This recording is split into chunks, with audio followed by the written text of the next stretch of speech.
Welcome back to Let's Learn to Sew. My name's Margaret, and as most of you guys know, I'm currently a nursing student, which means I haven't had a lot of time to put out any new videos, sewing patterns, or even do sewing for myself at home.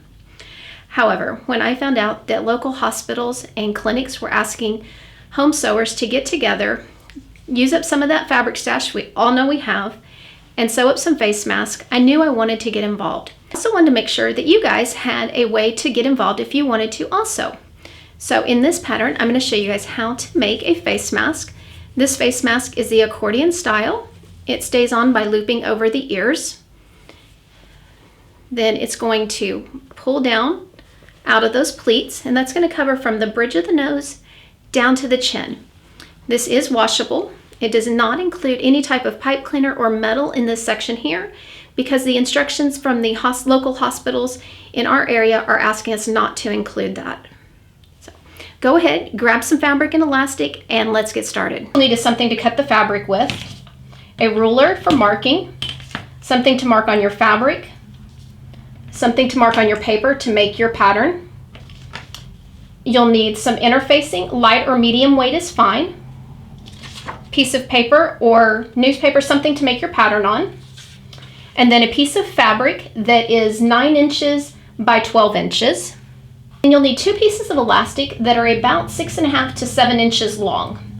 I'm going to be using 1/2 inch, but 1/4 inch would work also. Okay. So this is what your finished pattern is going to look like. Let me walk you through how to make it real quick.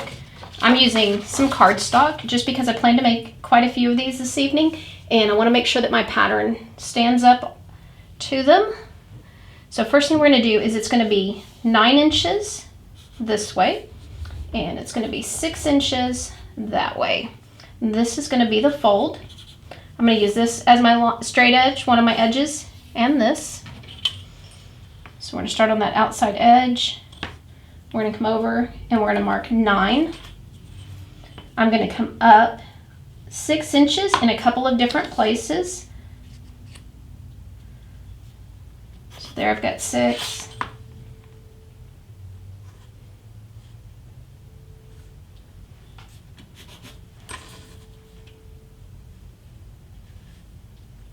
And then we just join that line. Now I'm going to come down 1/4 inch because that's what my seam allowance is going to be, and that's going to allow me to make the markings for my pleats even. So I'm going to make my seam allowance line 1/4 inch.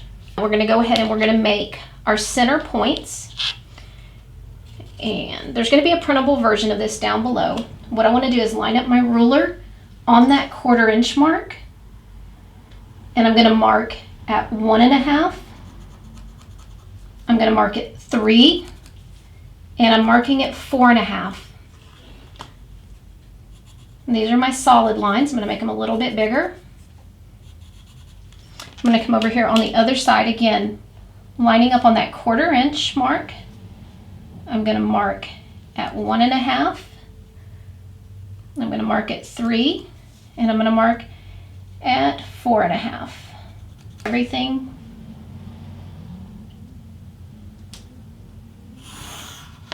Now these are going to be my center points, and you'll understand more when we start making the pleats. But now I have to make another mark. Again, I'm lining up on that 1/4 inch spot, and I'm going to make a line at 1 inch, just a small line this time. I'm going to make one at 2 inches, 2.5, 3.5, 4, and 5. I'm going to come over here and do the same thing. Now that you've got your pattern made, go ahead and get that cut out. I've got my pattern. This is the folded edge of my fabric. I'm going to lay my pattern down on the folded edge. And you can either pin it down and cut around it, or just mark it with your pencil, whatever you like to mark your fabric with. And I'll put a link to the products that I use down in the description so you guys can find them easily if you have any questions about them. Now you're going to go ahead and you're going to cut this out. Remember, this is our fold and we don't want to cut it. So you're just going to cut your 2 6-inch lines and across the top of the 1 9-inch line. And then you're also going to cut a piece out of a medium or a lightweight fusible interfacing. So I'm going to be using a lightweight interfacing, so I'm going to cut it out the same size as the pattern. If you're using a medium weight, then only cut it to fit half of it. So you want it to be 6 by 9, but not cut on a fold. Now what you want to do is you want to take your interfacing and fuse it to the wrong side of the fabric. If you've never used interfacing before, the fusible side is either going to have a sheen to it or some bumps to it. You'll place that down, then use a pressing cloth and press it following the instructions that came with the interfacing you're using. So at this point, this is what your fabric should look like.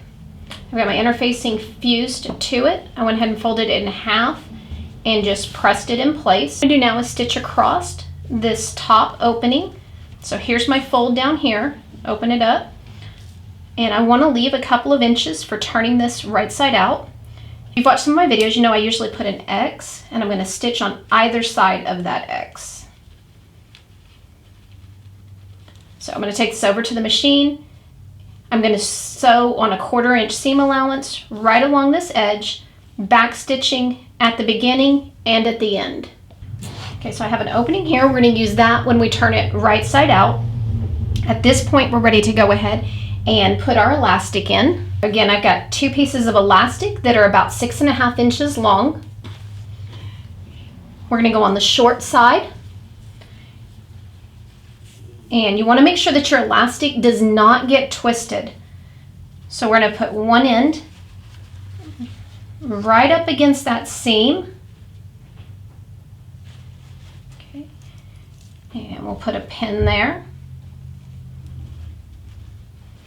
Again, I'm looking in there to make sure it hasn't gotten twisted. I'm going to come to the other end, come in just a little tiny bit from that fold, and pin it in place. I'm going to do the same thing on the other side. Before I head over to the sewing machine, I did want to mention, for the section where the elastic is, make sure that you backstitch here a couple of times. You want to make sure that this seam is able to hold up the mask being taken off and on and being tugged at. Now that opening that we created, we're going to turn this right sides out. Push your little corners out. And then if you have an elastic turner or something with a point that won't poke through your fabric, you can push those corners out. It just gives you a cleaner corner. All right. Then once you get it turned right side out, we're going to fold that edge in, take it over to the ironing board and press it.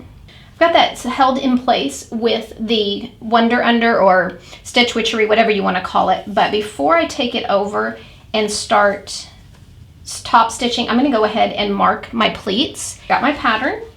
And you'll notice that that 1/4 inch mark matches up with the top now.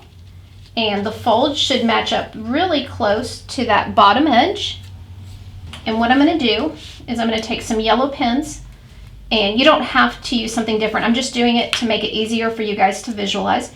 And I'm going to put one at the 1.5 inch mark, the 3 inch mark, and the 4.5 inch mark. Now, at those dash lines, I'm going to put a blue pin. So at 1, at 2, at 2.5, at 3.5, at 4, and at 5. Now what we're going to do is we're going to start at the bottom and we're going to bring it up. You could, if you didn't want to use pins, you could just mark this, but when I show you, you'll see why it's a little bit easier to just go ahead and use pins. I'm starting here at the bottom. This is my mark at 5. I'm going to fold, make a crease, and it's going to come down. So the crease is at the 4.5 inch mark. 5 comes up to meet 4, and I move that pin. Okay, at this point I can take those 2 out. So here's my center point. And as you see, it ends up kind of sandwiching, and those pleats meet each other, but it doesn't become so thick that it's going to be hard to sew. I'm going to put a pin there. we can take those out. Again, this is my fold, and I bring those together. So you end up with 3 pleats, and they're sandwiched in there. So then we come to the other side, mark it the same way, and pin it into place.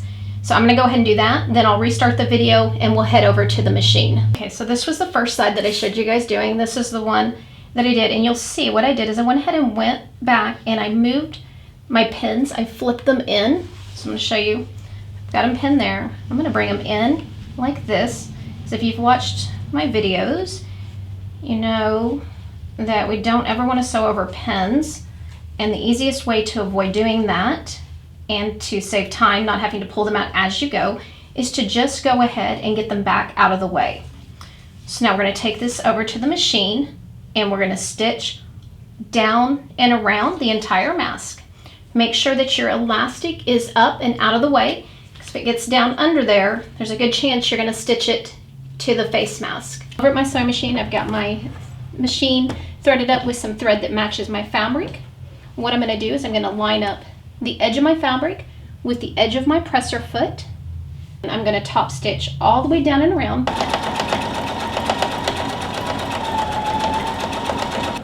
We want to go slow when we're going over all of these folds, and again, make sure your pins are out of the way. If it starts seeming thick, you can turn your hand wheel towards you to just kind of walk through those thicker pieces. It's really going to depend on your machine. Again, we're in another corner. I'm going to put the needle in the down position. We're going to pivot around. We're back where we started. We're going to back stitch again. You want to raise the presser foot and trim your threads. Alright guys, so that's how easy it is to make a face mask. I hope you guys enjoyed the video, and I hope you'll join me in getting these face masks sewed up and in the hands of those that need them. If you enjoyed the video, I hope you'll go ahead and give us a thumbs up. Be sure to hit the share button and share this with as many sewers that you know on all of your social media accounts. We want to make sure that we get these sewed up and in the hands of those that so desperately need them right now. And as always, be sure to visit letslearntosew.com, your sewing and pattern making headquarters.